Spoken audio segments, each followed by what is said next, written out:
Hi, and welcome to Screens in Focus podcast, where we share and connect as we spotlight our favorite shows and movies. I'm Brooke. I'm Diana. And this is episode 50. Woohoo! Yes! Today, we will be discussing Fear the Walking Dead Season 5, Episode 4, entitled Skidmark, with the theme of Redeem or Chance. We will also discuss Toy Story 4 and mid-90s. Yes. Before we dive in, how are you doing, Diana? I'm doing great. Yes. Yay! It's That's hump day. awesome. Yes, it is. I love that expression. Yeah. We had an off-site event at my work today, and so we had fun. We went in, we painted. Oh. We created, Is it one of those, like, I can't think of the name of it. paint night things? We painted actual, like, pottery. Oh, you did pottery? Yeah. Awesome. So it was very cool. How fun. It's so relaxing. It's so therapeutic, it feels like. You know, just everybody concentrating on the strokes, the colors. Yeah. Of course, who was the last one to pick her Miss color? Detail-oriented. Miss can't make up her mind. So That's cool. But it was fun. When do you get the pottery back? I think in a week. Cool. I don't know if it actually takes that long, but you know, we're not in any hurry, so they said come back next week. What did you design? Like, what was it, a cup? I did a plant holder. Oh, nice. How cute. And it was a hedgehog. Sorry, I couldn't think of it. How cute. Yeah, so I liked it. It spoke to me. Oh, cute. So maybe, are you going to bring it home, or is it going to stay at work? Okay. No, I'll bring it home. All right, listeners, we're going to take a picture of that, and we're going to post Oh it. my God. We're going to see how good this really is. Yeah, exactly. It's not the traditional colors, I can tell you that much. Cute. Yeah. So, Very cute. how was your day? It was good. Week. Everything's good. Been busy. One thing that I did want to talk to you about was I had a zombie apocalypse dream. Oh my gosh. I love my Z dreams. Do you have them? No. I would oh my gosh. I'd be so scared. I love my dreams. They are so exciting. I feel like I'm in the shows that we love to watch, and you get that fear and anxiety. Sorry. I'm what interrupting Brooke right now. I just don't want to forget. Sorry. We're going to go back to your dream signals. in just 1 second. My friend, who is an actor, she received casting notices for The Walking Dead. Wow. Yes. That is incredible. I told her I was going to go visit her, and I think it's in Richmond, Virginia or somewhere they're filming it. So I'm like, I'm coming to stay with you. I'm going to apply too. She applied? Yeah. Well, she's going to. Oh. But I just thought that was so cool. I had to share that news with you. Oh, that's exciting. Yeah. Well, you'll have to let us know her progress. I know. I will. So she got casted? No. Okay. She just got the notice, but she happened to tell me because she knows of my love, our love of the whole universe. That's fun. Very cool. Yeah. So very, very cool. It was very exciting. Yeah. I feel so close. Yeah. So one day, I know, it will be your turn. Yeah.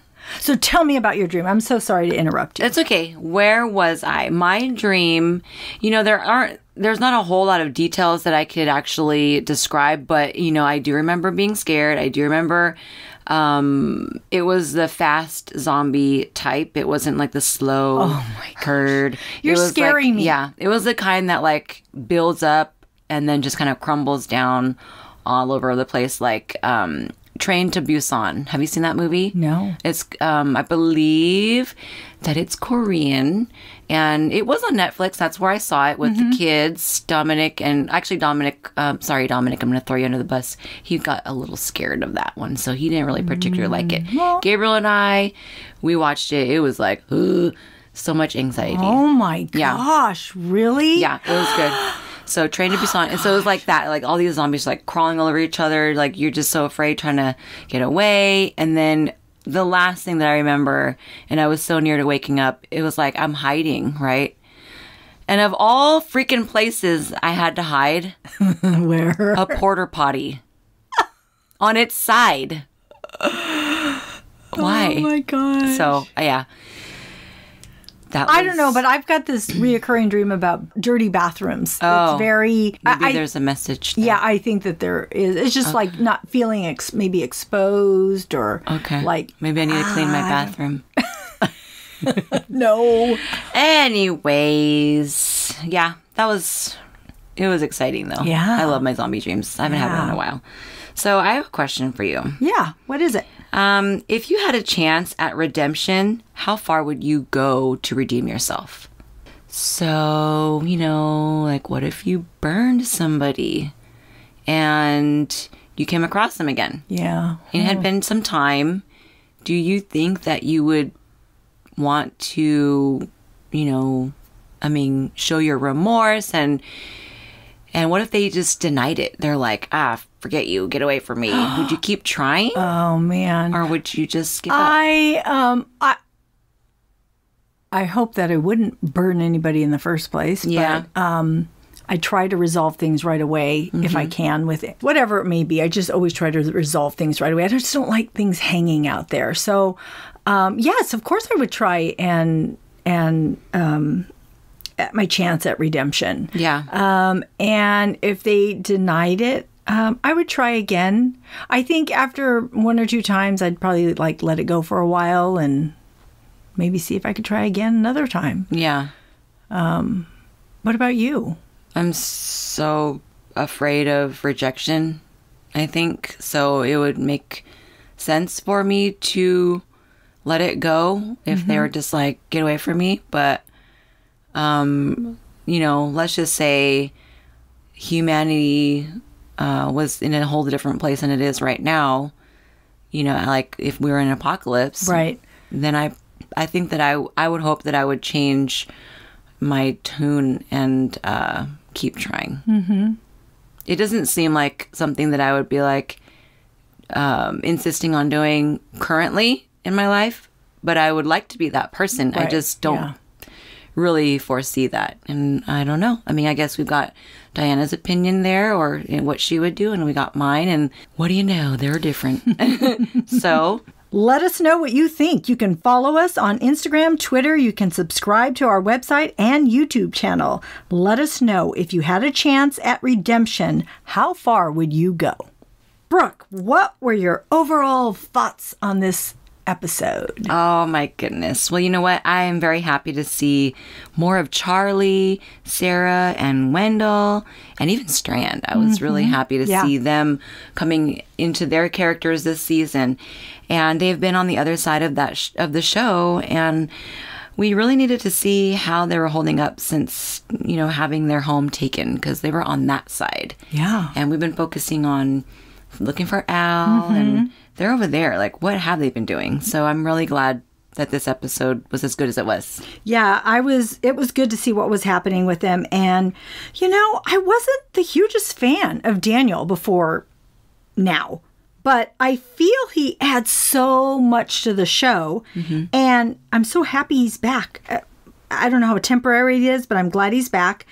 And I'm also liking Charlie now. I know, I do too. I hated her because she had killed Nick. Oh, that's true. And, but we are talking about redemption here, so I guess she too has redeemed herself. That's great. She really has, and... she's really grown. I mean, she was so young, and she was with that crazy crew prior. And so there we are with that second chance. Mm-hmm. Great messages here. So with Lucia and Dylan, they were kind of shacked up, in this episode because, Lucia is still wounded. Right. And then they come across Dylan, and so he stays behind with her. And Lucia seems to be managing her pain a lot better than before. Right. Thankfully. She's got to babysit. You don't want her all drugged up and loopy while she's got the child. And so she stays back with Dylan, and she is fixing the tower that fell so that they can communicate with Strand. Right. So she shares the book with him, The Little Prince, the same book that she shared with Charlie. Yeah. When they first met. I thought that was really interesting. And Dylan seems to be so curious about that book. And I was actually wondering if he could even read. I wasn't sure, and I'm still not sure. But they talk about the story, and it seems to be a reflection on Dylan and what he should do. So, like, maybe his conscience is talking subliminally through the book. Right. So I thought that was really impressive. Yeah. I also wondered about his reading ability, too. I mean, I don't think he can read, which is so sad that they haven't had the time to teach him. Right. Which is really, I love that part of this, because, if that were true, because people are born into the apocalypse. So, and they, I know. I mean, obviously in this episode, later on in the episode, we find out that they're kind of on their own. Right. We didn't really know that before. Yeah. And so it also reminds me of that movie, The Quiet Place. Yeah. And the little boy was like, he wanted that toy so bad. No. Broke my heart. I know, it totally did. Yeah. So now Dylan is separated from his siblings, and they have a plan to get them, like, meaning Strand, Alicia, and everybody, all that crew, away from the woods, because they're trying to go in that direction. And Dylan is supposed to steer them in the wrong direction while Morgan and Alicia look for Al. Yeah. So clearly, or obviously, we see that unravel, but Dylan's conscience gets the best of him, and he cracks, just as Annie had said. His siblings are in trouble, and he confesses that they're just trying to keep them away. But what do you know? Dylan is my favorite kid out of the bunch. Yeah. He's a little So sweetheart. I was glad to see that he did the right thing and helped the group. Yeah, me too. But he helped not only the group, but he helped his family, his siblings. His siblings, which is really great. Yeah. I would say out of the three of them that he's the one that I really like. So I was really hoping and pulling you would do the right thing, because I didn't want to not like him. So. Little sweetheart, his glasses. Yeah. I thought about the glasses, like, oh, what happens if they break? Oh, I know. Oh, that might happen now that you've said it. Yeah. So, Daniel and Strand. So, Daniel does not trust Victor at all, and he knows him pretty well. Yeah. But Strand finally gets to the plane and goes inside to find that the instruments have been removed. So, he can't fly the plane. And then he finds a note in Spanish that says, "I said no." Yeah. And Daniel tells him if he is there when he gets back, he will make good on his promise, which is to shoot him in the face. Uh-oh. So Daniel warns both Sarah and Charlie at different times about Victor, thinking that he hasn't changed. Okay. And then later in the episode, Daniel puts himself in danger to help the group. And Victor radios him to say he is sorry for trying to kill him. But Daniel says that's not it. It's about the lies. And so then Victor admits in front of the group that he lied to Daniel about knowing where his daughter Ophelia was to get something in return. Right. So that when Daniel arrived late, Ophelia had died. Okay. Oh, that's right. You didn't see this part. Yeah. So she died in Madison's arms. And it was just like a few minutes later that you hear Daniel coming up. Oh. And then Madison gets up to greet him and was going to try and console him when he sees his daughter is dead. Oh, that's so sad. It was so, I mean, he missed her just barely. Wow. So that's why he's so mad at Strand, which is, you can see why. Yes, I understand now. Yeah. So the group sets out to save Daniel from the walkers, but ultimately it's Victor Strand who uses the plane propellers to kill them, but it destroys the plane in the process. That sucks. So Victor goes over to help Daniel up, and Daniel says he won't shoot him in the face anymore. Yeah. So finally, Victor has redeemed himself. Yeah. It's interesting how things like that, or scenes are filmed that way, because you're like telling the TV, just get out of there and go to the back, and why are you going? Yes, what are you doing? know. Like, oh no, now the plane, and then, so, yeah. I know. When it was happening, I'm like, can't you kill them any other way? Don't use the airplane. Don't use the airplane. I didn't know at first. I didn't think that the motors were going to burn out like that. I was like, oh, cool. And then I'm like, oh, wait, hold on. Not so cool. Yeah, I had a feeling when he kept killing them, I'm like, oh my God, all their guts are getting in those. That was funny. Inside there. It was funny. And so, but I think it was just trying to show you how far Strand was willing to go to help Daniel. And, sometimes you just got to help and use everything you have right now and then worry about the next thing. Yeah. Later or when you get to it. It's all about surviving in the moment. I know. I keep thinking about things like that or just living life YOLO. Yeah. Getting the kids to Disneyland, stuff like that. I'm like, hey. It's a fine balancing act, right? Yeah. Because you don't want to deplete so much and everything and then and then when you do get, time does go by and you suffer then. So it's like, it's a balancing act. Otherwise, Daniel probably would have died. So that was, an urgent matter that needed to be dealt with since the guns didn't work on the truck. Right. And they wouldn't have had enough ammunition. Perfect. So. I know. I didn't understand why Sarah ran over the damn gates. Who does that? Wouldn't you think, we could live here eventually, so why don't we just open the gates or shoot open the gates or whatever it is? Who runs them down with the truck so that there's no safe space?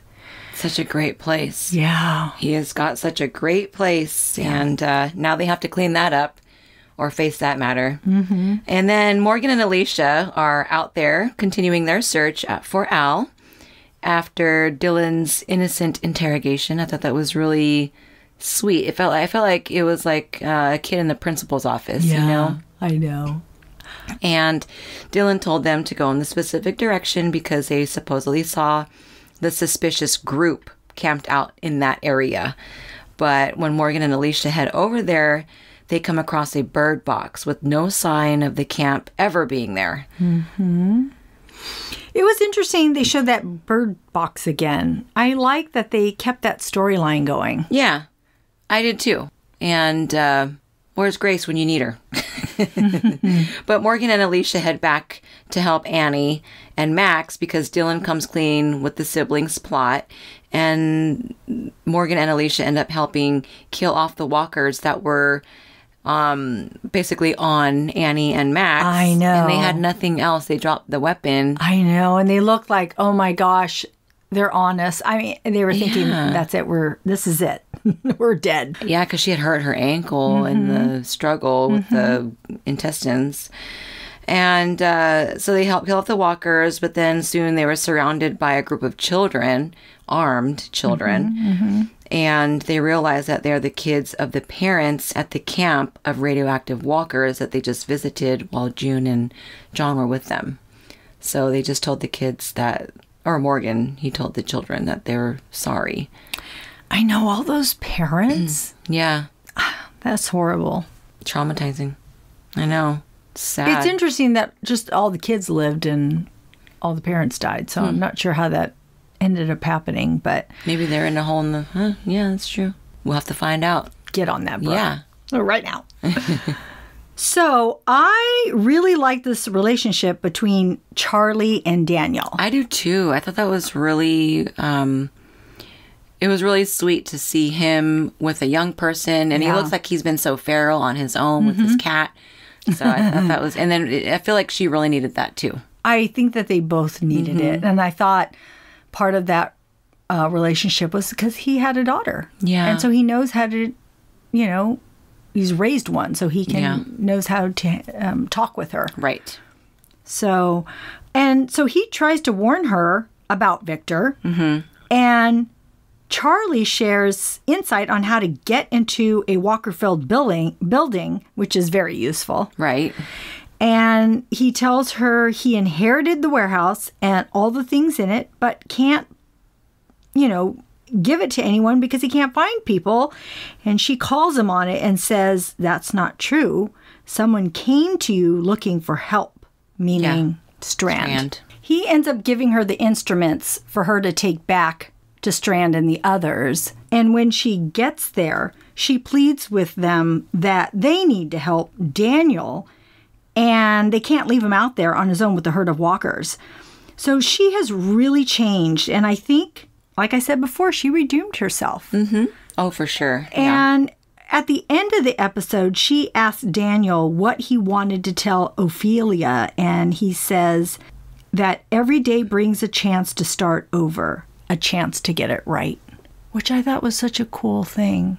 Oh, yeah. Well, then that makes a whole lot of sense as to why he should let it go. Which, you know? Yeah. So that's a really good writing there. Mm-hmm. Incorporating all of that redemption, chance into this episode.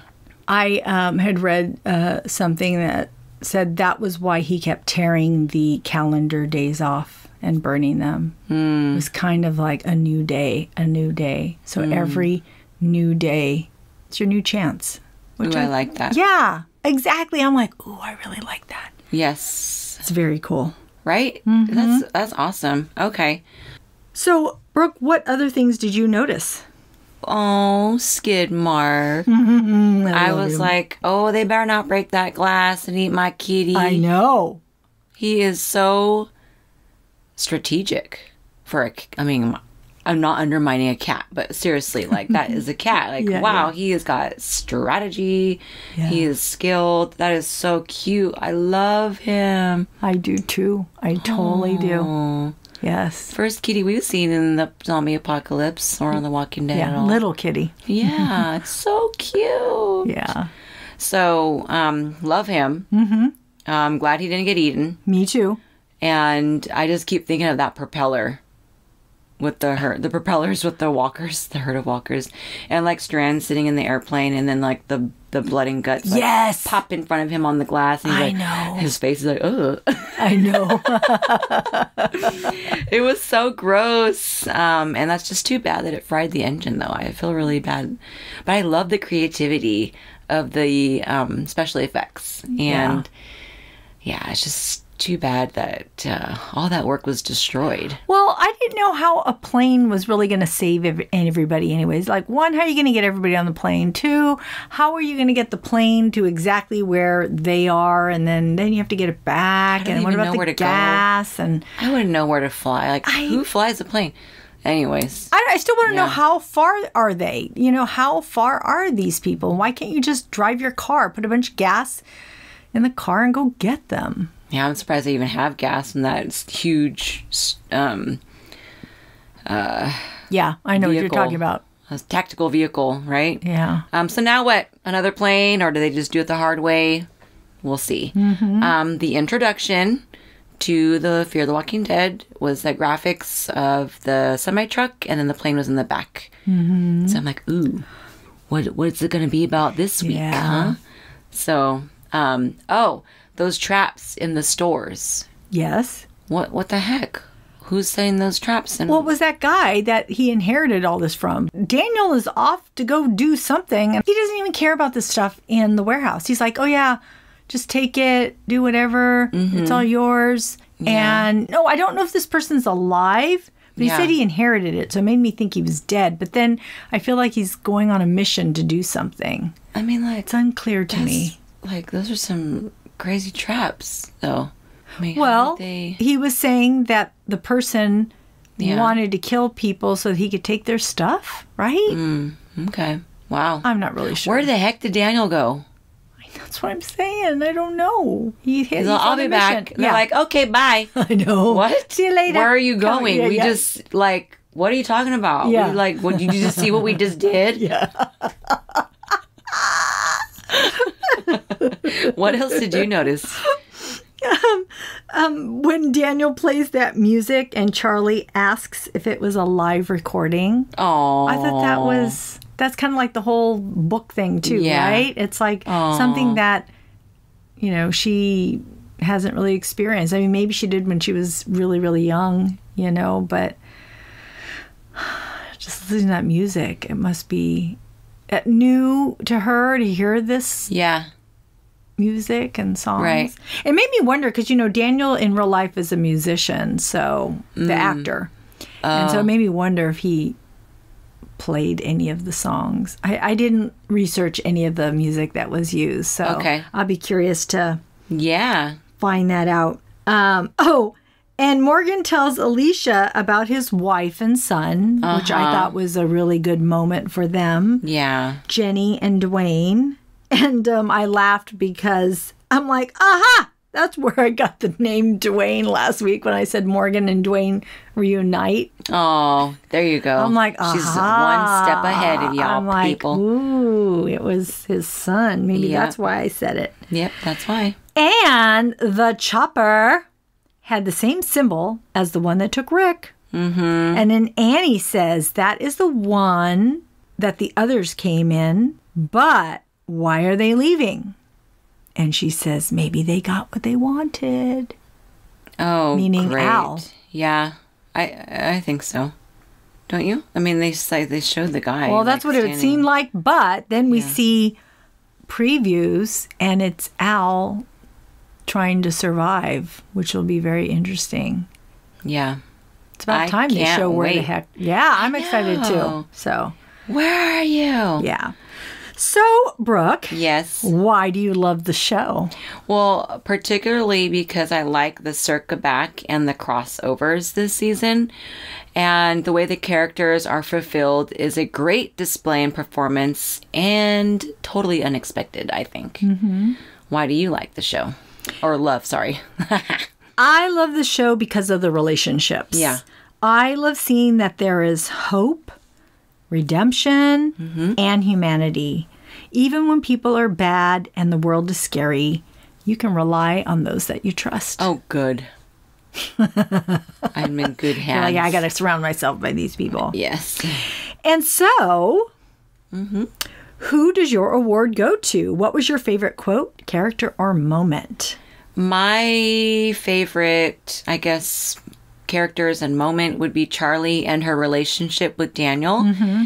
And she finds something in him that he has not had to open up for anyone in a long time. She gets him to tell her what happened to Ophelia. Mm-hmm. And Charlie has really matured. Yeah. And she's doing great things. She's strong. Yeah. She's learned from her experience. I mean, she takes initiative. She crept into Daniel's truck and hid. Yeah, I know. And how did he know that she was there? It's just amazing. Yeah. I loved their relationship that they built. And so I hope that there's more of that for their sake. Because I think they really had good chemistry. I think that says a lot about both of them as actors. Mm-hmm. Because they hadn't acted with each other previous to this episode.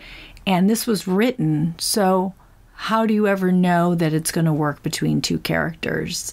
It's either well written and it's well acted. Yes. So kudos to both of them. Kudos for that, because that was really a highlight of this episode. Yeah.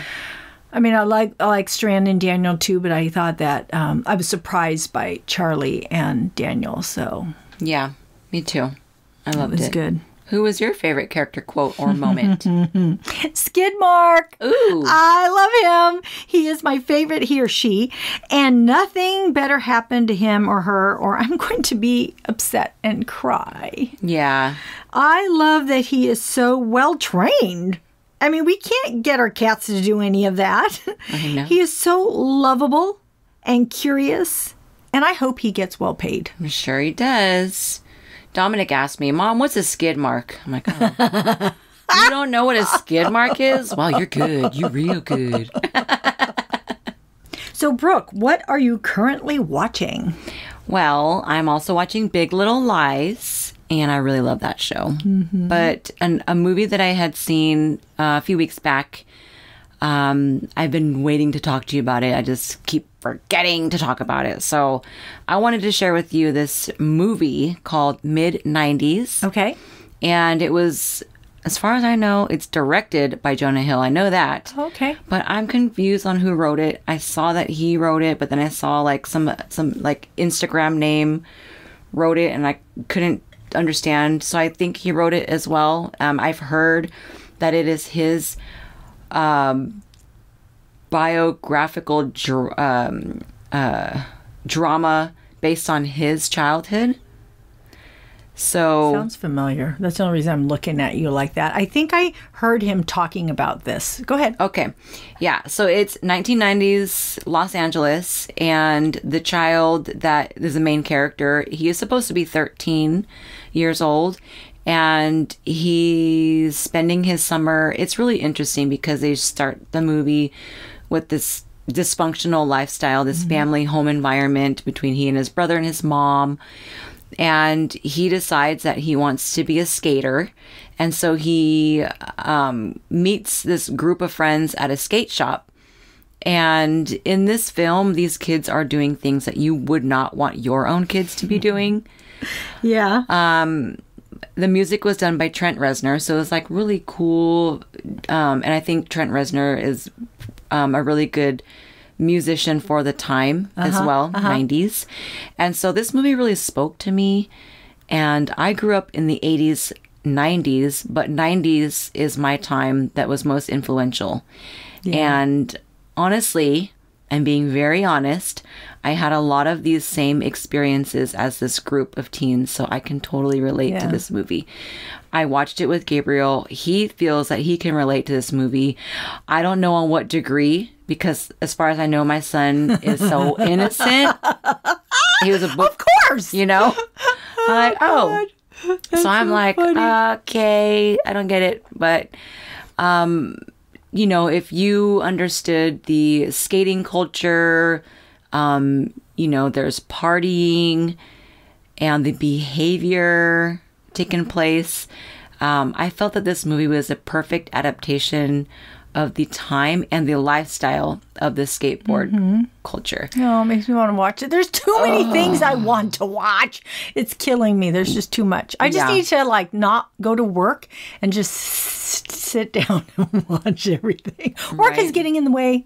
Right. Sorry, work. I love you. Well, You're hey, great. 365. Okay, we've got plenty of days. But if you are, Diana, if you are looking for a movie to take you back in time to the 90s, skateboarding life, please, please, please, please, please watch this movie. And it's actually not a long movie. So it ended all too soon. I wish that it was longer. That's awesome. That's an awesome recommendation when you want a movie to be longer. I just love, you know, those movies that are very telling of that time. You know, like for me, it was Fast Times at Ridgemont High. Oh, yeah. That's I love totally that one. Like me growing up. You know, I mean, these people, it's just like it. Or what's the one with Molly Ringwald? Oh, my God. 16 Candles? Yeah, is that the one I'm thinking? No. I'm thinking of Breakfast Club. That's Club, and it's just like, you know, it's just 16 Candles is hilarious, by the way. I love watching those movies, but it's definitely like I didn't go to high school in the 80s, so but I loved seeing that adaptation as well. That's why I'm saying you just love seeing these different things. Like, I mean, there's 80s movies and then there's 90s movies. And it's like, they're just so much fun. Yeah. I love it. But in this movie, there is a bit of a twist at the end, but it's very heartfelt, and the love of that group is shown. Like I love this movie. Oh, gosh. Yeah. I've got to put it on my list. It's called Mid-90s. Yeah. All right. It's on Amazon Prime if you have that. Okay, I do. And of course I do. My husband, Gabe, he doesn't really, like he watched a lot of fantasy, sci-fi, bang, bang, shoot 'em up, John Wick type movies. And when I put on a drama, it's like, it has to be the right kind of a drama for him to like get trapped. Yeah. And this one, it was way past his bedtime. I mean, he went to bed like an hour late because he was watching it and he couldn't stop. Yeah. So I totally watch it. You can get it at the boys. Yeah. Your family would probably really like it too. Yeah. So mid-90s, Jonah Hill. Cool. What about you? What are you currently watching? Well, of course, Big Little Lies, which, you know, stay tuned for episode 51. We'll be talking about that. 51.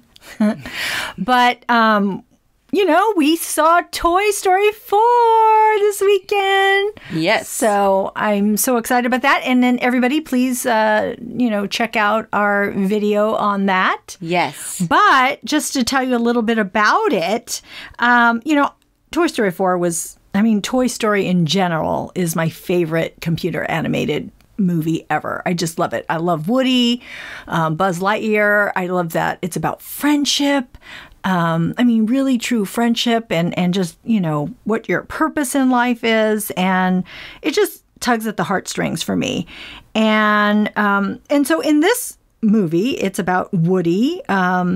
He is now with Bonnie, and she's going off to kindergarten, and her first day of school, she doesn't want to go, which was funny because it reminded me of some of my kids who didn't want to go either. It was so hard for them. So I could see that in this. And but he wants to make sure she's okay. So he hops in her backpack and takes off with her and helps her with things around the classroom. Thank you very much. And she, decorates this spork and makes a toy out of it. And, it's got her name on the bottom of its feet, and it's a real live toy. And, she loves it. She brings it home, and, Woody's in charge to make sure that this toy realizes he's a toy, and not a utensil. So It's just quite...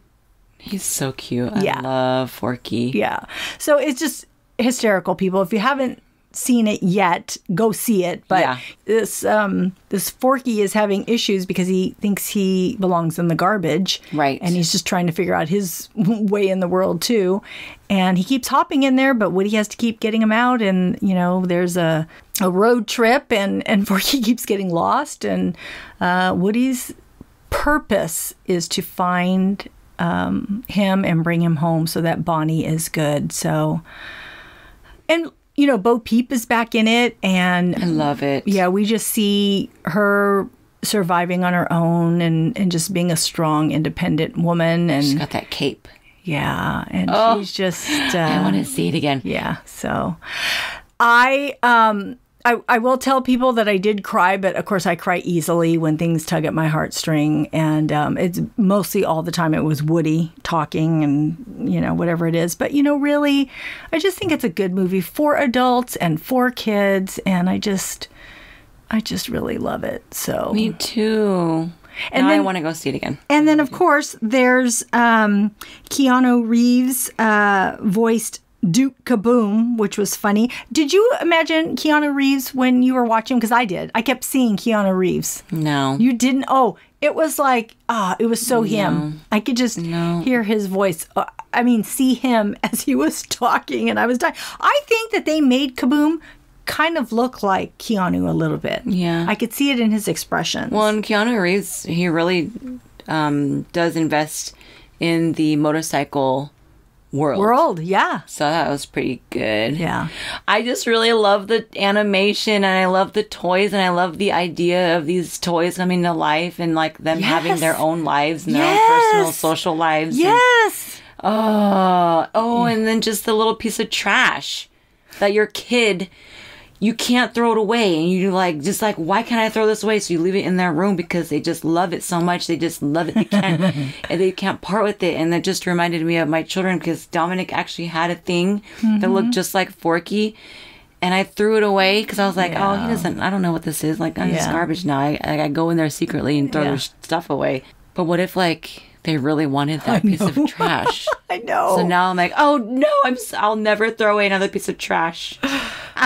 I agree with you. It's so cute. Yeah. And I feel so bad for Woody and all the other toys, but I feel so bad for Woody when Bonnie doesn't, it's in the beginning when Bonnie doesn't play with him and he's just thrown there and he's like the last toy to be picked up. Oh. I'm like, you were so important.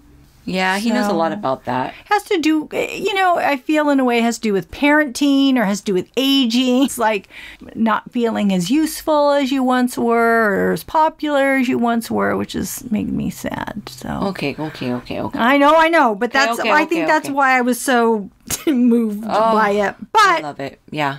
It has a good ending. So I will tell you, I wasn't thrilled with the ending until I came home, and my oldest son went and saw it later on and came home and told me he was happy with the ending. And I said, "You were?" And he said, "Yeah." And of course, I don't want to give this away to the people who have not watched it, but he gave me his reasoning, and his reasoning made me feel better. And so I saw it in a new light, and I was glad that he told me, because then I felt better about it, because I was like kind of depressed. I'm like, I don't like this. But yes, so it made me happy. Well, on that note, to infinity and beyond. There's a snake in my boot. All right. That's our show. Thanks for tuning in. We are grateful you tuned in, and we hope something that we said today resonated with you, gave you a chuckle, some happiness, some positivity, or inspiration. Please subscribe to our podcast and tell a friend. We would love more members of our TV club. Rate and review the podcast on iTunes and Stitcher. We need your feedback. We will be uploading 2 new episodes Tuesday, July 9th. The next show will be on Fear the Walking Dead, Season 5, Episode 5, and Big Little Lies, Season 2, Episode 4. You could find our website listed in our show notes. See you next time. Bye.